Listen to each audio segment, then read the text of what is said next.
সাধারণ সম্পাদকের পথে হাঁটছেন বরিশাল মহানগর ছাত্রলীগের সভাপতি। বছর চারেক আগে নারী অপহরণ মামলায় গ্রেপ্তারের পর বহিষ্কার হন সাধারণ সম্পাদক অসীম দেওয়ান।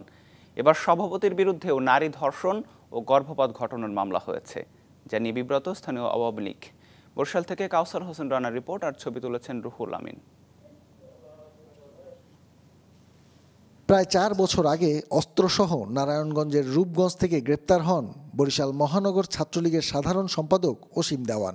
এরপর তাকে বহিষ্কার করে কেন্দ্রীয় কমিটি। সম্প্রতি নারী ধর্ষণ ও গর্ভপাত ঘটানোর দায়ে মামলা হয়েছে বর্তমান বরিশাল মহানগর ছাত্রলীগ সভাপতি জসিম উদ্দিনের বিরুদ্ধে। ভুক্তভোগীদের দাবি, বিয়ের স্বীকৃতি না পেলে কঠোর শাস্তি চান।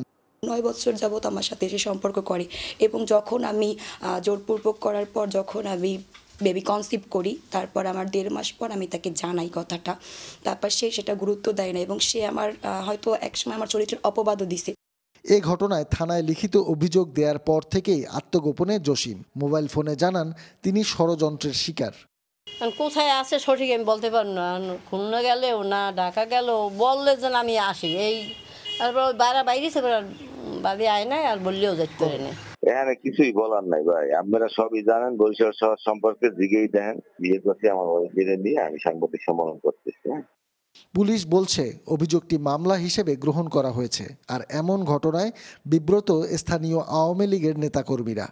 আমরা এ সংক্রান্তে গভীর তদন্ত করছি। তদন্ত সাপেক্ষে পরবর্তী আইনানুগ ব্যবস্থা গ্রহণ করা হবে। আমি কমিটিকে স্বীকৃতি দেই না, রাজনৈতিকভাবে দেয় না, ব্যক্তিগতভাবে দেই না। বহুবার আমরা কেন্দ্রীয় ছাত্রলীগকে বলছি, আমাদের মূল বিষয় আওয়ামী লীগকে বলছি, তারা করেনি। তো এই দায় দায়িত্ব তো আমরা আগেই ছাড়িয়ে দিচ্ছি এবং তার অপকর্মের দায় দায়িত্ব নিশ্চয়ই সংগঠন নেবে না। 2011 সালে জসিমকে সভাপতি ও অসীমকে সাধারণ সম্পাদক করে 2 সদস্য বিশিষ্ট বরিশাল মহানগর ছাত্রলীগের কমিটি ঘোষণা করা হয়। কাউসার হোসেন রানা, চ্যানেল 24, বরিশাল।